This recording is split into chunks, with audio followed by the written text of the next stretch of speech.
and welcome to my podcast, Empowered to Thrive. I'm your host, Corrine Powell. I'm an intuitive guide, and I absolutely love helping people to heal from within so that they can create a life that they love, a life that they enjoy. We weren't meant to just tolerate and get through life. We were meant to thrive and enjoy the life we're living. Of course, we will have seasons and moments that are difficult and challenging. And the beauty of it is that we can be supported in those moments. I am here to be an aid and a guide to support you. And I hope that you will enjoy not only today's episode, but some of the past episodes if you haven't heard them yet.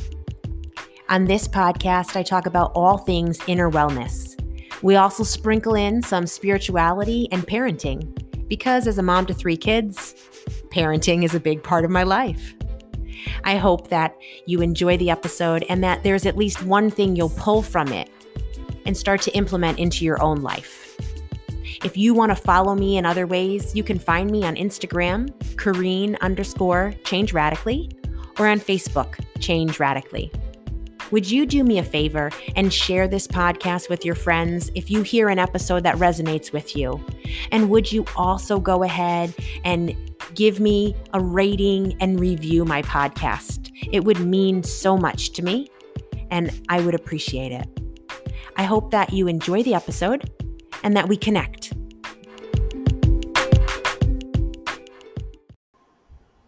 Hello there, and once again, I have Peta Coote with me today for part 2 of a 2-part conversation. Peta is a non-clinical certified intuitive eating coach and self-kindness guide. She is a self-professed cat lady who always has a cup of tea to hand. Peta worked with adults, coaching in self-kindness, body image, self-worth, and intuitive eating, as well as in schools around the world with children and teenagers. If you didn't catch part 1, it's worth listening to, but it is also perfectly okay to listen to part 2 without having heard part 1 yet. And I hope that you will be touched by what you hear and be liberated by what you hear. I'd love to speak a moment to kind of comfort eating and stress eating. Yes. And secret eating as well, because I think it's something Yes. that many people struggle with and feel very ashamed of. Mm. And it can often be one of these taboo subjects that means that people feel very, very alone in it. Mm-hmm. It's a really normal and natural thing to do. Comfort eating and stress eating, it's something that naturally soothes us because we are animals, we're human, and as a baby, if we would cry, we would be soothed with milk. Yes. And then the likelihood is, as we kind of grow up as children, if we're crying, we're upset about something, a well-meaning adult in our surroundings will go, oh, don't worry about that, come here, come and have a biscuit, or come and have a sweetie, or come and have this. Mm-hmm. And it is a soother. It's a wonderful soother. But when it comes to comfort eating or stress eating, or even kind of happiness eating, so if I'm really excited about something, I want to reach for something to eat. The same with nerves as well. It's really useful before reaching for that food to ask ourselves, is there anything that would better serve me right now? So just taking a moment to pause, take a breath, and kind of go, actually, is there anything that would better serve me long term? So maybe it's going for a walk and getting some fresh air. Maybe it's speaking to a friend. Maybe it's journaling. Maybe it's watching TV. Maybe it's taking a break or getting an early night. Mm-hmm. Because sometimes we can use food to numb feelings, to bury things down that are kind of going on for us, which is great. It works really well for about 10 minutes. And it's brilliant. It works so well for about 10 minutes. And then everything floods back in again. It all bubbles back up. Plus, on top of that, we have guilt or shame around the fact that we ate whatever we ate. And we're feeling bad about that too. So we've kind of amplified it even more. Sometimes there is nothing that's going to better soothe us. For whatever reason, we find ourselves in a situation where we're like, there's nothing. The only thing that's going to soothe me right now is a piece of cake or some ice cream. Don't deny yourself of that if that's the only thing that's going to soothe you. Yeah. Because that's really unkind. But it's about kind of going to yourself, right, I know that there's nothing else that's better going to soothe me right now. I've looked at that, I've thought about it. Let's take the example of ice cream. I'm going to choose to eat some ice cream. But what I'm going to do is, rather than do it really quickly, because I feel really bad about this, I'm going to make this a lovely self-care moment for myself. So I'm going to get a really nice bowl. I'm going to pop some ice cream in the bowl. I'm going to grab a blanket, or I'm going to light a candle, and I'm really going to enjoy this moment. I'm really going to enjoy the ice cream and let it soothe me. Yeah. And let this moment of self-care soothe me. And then when it comes to secret eating, because secret eating can often kind of fall into this category a little bit. Secret eating is often quite frantic. There is a lot of shame surrounding it as well. In terms of hiding the evidence of secret eating, it's about, I don't think I've ever worked with a client who hasn't eventually said to me, by the way, I secret eat. And sometimes it can take them so long to go, there's something I didn't tell you, I secret eat. It's something that many of us do. And it often, if you're kind of someone listening to this and you're like, yeah, no, I secret eat, it's really useful to try and trace it back to the first time. Where did it start? Why did you start secret eating? So I've had people who would secret eat, and it started when they would get home from school and mum would say, no, you can't have anything to eat right now. Dinner's going to be in an hour, go out and play. And so when mum's back was turned, they'd kind of go into the biscuit pot and they'd grab a biscuit and then run up to their room and eat it. I've had other people that when the shopping would arrive, mum would say, kind of like bat their hands away, no, you're not having any of that, and putting it away, and they'd kind of sneak something then. Or children who would have a midnight feast because it was really exciting and really adventurous and it was very fun and thrilling to do. And these things are really innocent as children. There are no kind of feelings of guilt and shame often as children. It's quite funny, it's quite exciting, but it's only as we get older that behavior kind of grows and evolves, and it starts becoming something that we're really hiding, that we don't want others to see. And so because of the kind of added layers of people feeling certain ways about certain foods labeled as good or bad or unhealthy or healthy, those foods fall into the negative categories. If we want to eat them and we like them, they make us feel good, we can get to a point where we will hide that eating and we'll hide that behavior. And we'll then hide the evidence. So it may be that when you're shopping in the supermarket, you kind of buy biscuits or a chocolate bar or something, and then as you're driving home, you eat it, and then you hide the packet before you go into the house. Or it might be that in the evening, you have something in your bedroom when your partner is watching TV in another room, and then you hide the evidence in the bin and you move a few things over in the bin, you put it in the trash bin, and then you cover it up. The act of secret eating, in my opinion, isn't the worst part about it.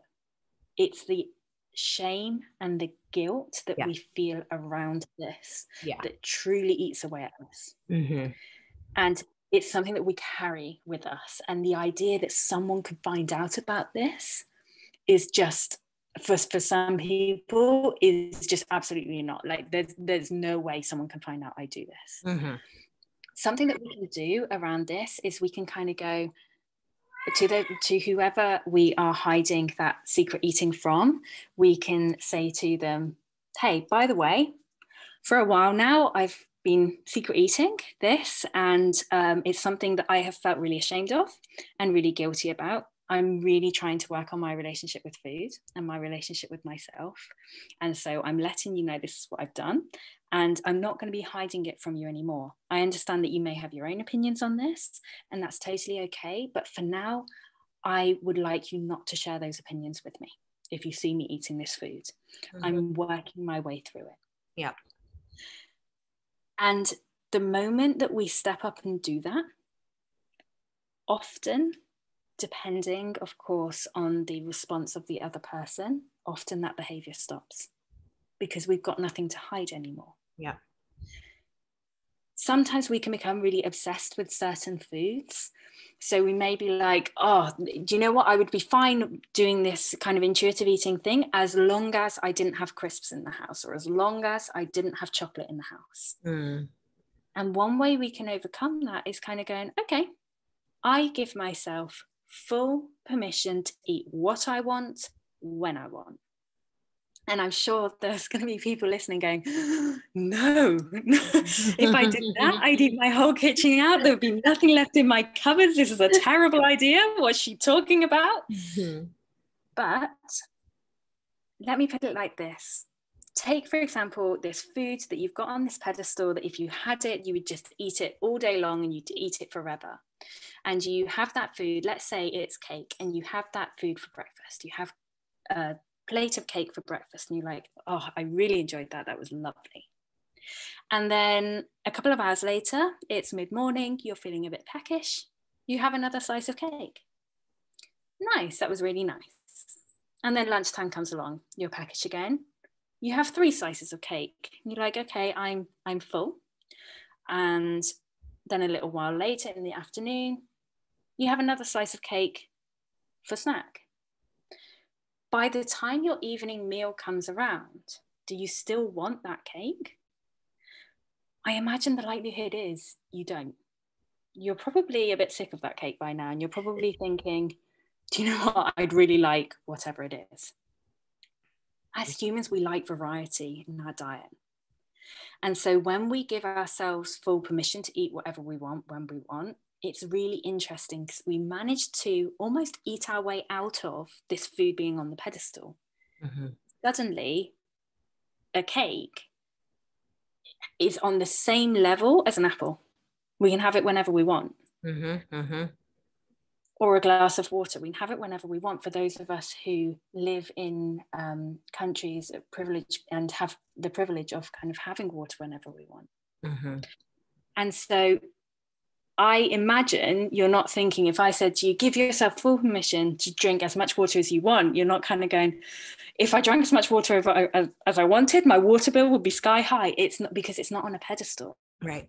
Just like if I said you can have as much broccoli as you want, you probably wouldn't be going, oh my God, I'm going to eat so much broccoli, the supermarket is going to sell out. But we do that. We have this idea that we can't control ourselves with certain foods. Mm-hmm. And actually we can, but it's because they're on a pedestal. And if we can take them off that pedestal by kind of going, do you know what? I can have that whenever I want. I can also have that and that and that and that whenever I want to. Right. And it's a process. It's a process that we have to work through food by food. So kind of my advice would be, don't kind of go at it all of a sudden like I can eat whatever I want when I want. Pick a food that you've got on a pedestal and say to yourself, right, this food, this particular food, I can have it whenever I want. And then if it's a food, say for example, like ice cream, narrow it down even more to I can have this flavor whenever I want. We don't have to work through every food and every flavor in order to have food freedom. Mm-hmm. After a little while, all of the foods just kind of drop down to the same level. But this kind of working through it methodically to begin with is a really useful thing to do for our brains. And it's really, it's a method that I use with most of my clients, and it works really, really well. Yeah, I love that. That's great. I remember because I've had to go on my own journey with like around food. And I remember recognizing that I actually wanted more, say, of dinner sometimes, but I was so accustomed to, oh, if you're going to have dessert, you have it after you eat dinner. And I realized there was times when I didn't want the dessert, but I would want another plate of dinner, and just letting myself have that and recognizing this became something that was normal for me based off of just society, really. Yeah. But why did I need to look at it that way? There's nothing wrong with having another plate of dinner if that's what I'd prefer over the dessert. It was just fascinating. It's the moments where I'm like, oh, I didn't even think about it from that perspective before. How interesting.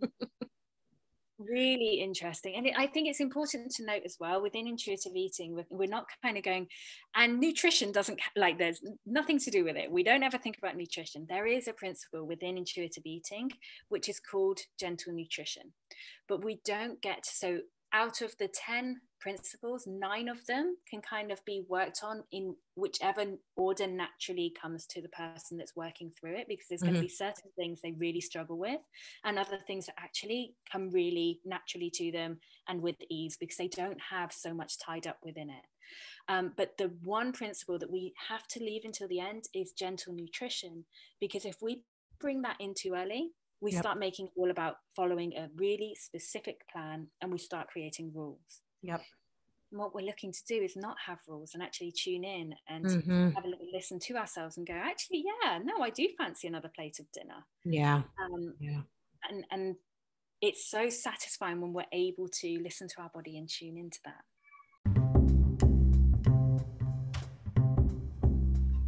I'm interrupting the episode because I want to invite you to a group session.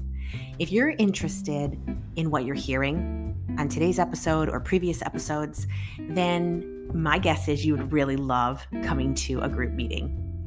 What we talk about varies, and it's different every meeting. So you're not going to necessarily feel like you're out of the loop. You can show up. We're going to talk about a new topic, and you're going to get a chance to ask your questions, to get my feedback.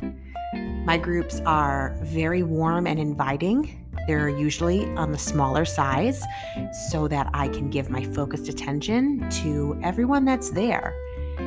And if you want to join, you can either come live on a Tuesday evening. They're held at 7:15 Eastern time, or you can watch the replay.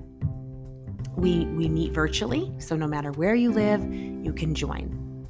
Definitely check out the show notes for a link to sign up, and I hope that you will continue out today's episode and enjoy it. Yeah, it is.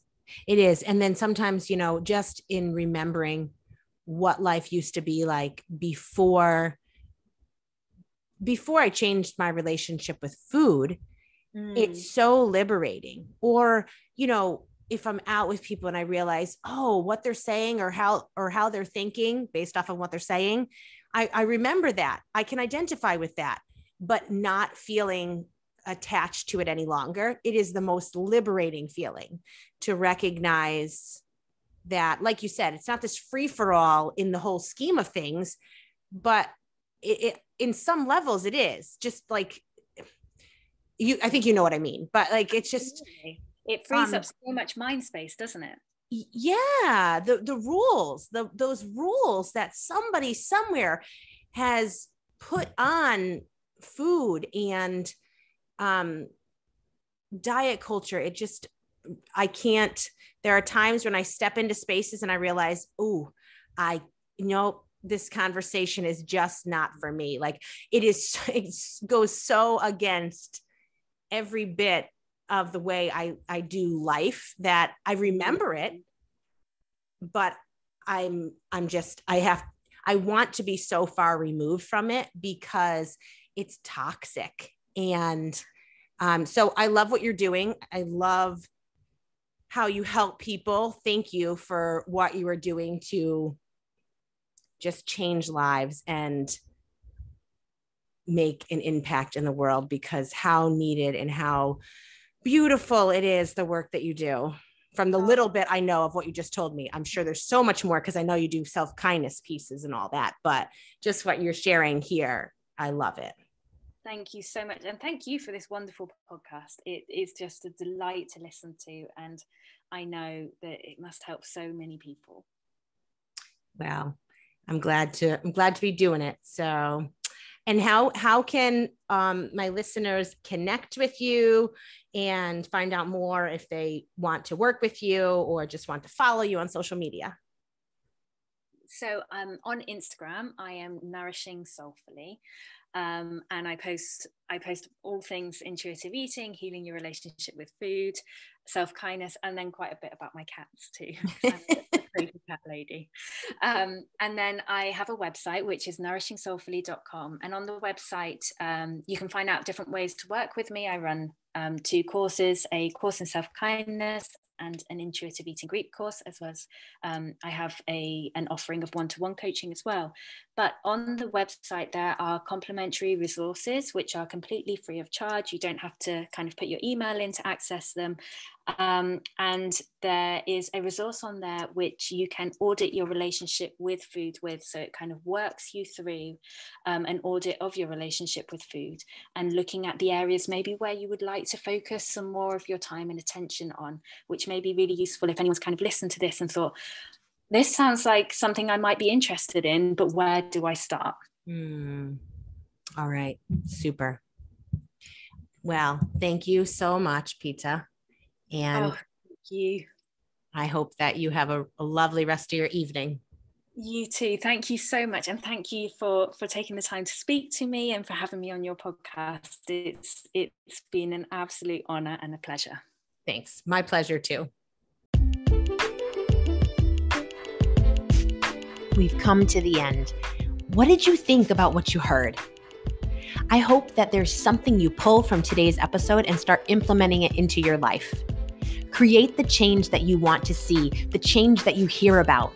You have the opportunity to transform your life, and I'm ready to link arms with you and to help and guide you to the life that you want to live. If you resonated with what you heard today and it touched you, would you share it with your friends? Would you also go ahead and rate my podcast and write a written review? It would mean so much to me. I hope that we'll connect, whether it's for a session or just to connect because I enjoy meeting new people. You can find me on Instagram, Kareen_Change Radically, or on Facebook, Change Radically. You can also always email me, Kareen@changeradically.com. If you have thoughts, questions, or anything that you just want to talk about, send me an email. I hope that you have a wonderful week, but no matter what your week is like, in the moments that are quiet, maybe it's when you pillow your head at night, or when you're driving in the car or taking a walk, or maybe it's going to be in the midst of the chaos with your children or the craziness of work. I hope that you'll remember how significant you are, that there is meaning and value to your life, and that I, for one, am so glad that you're alive. Catch you again next week.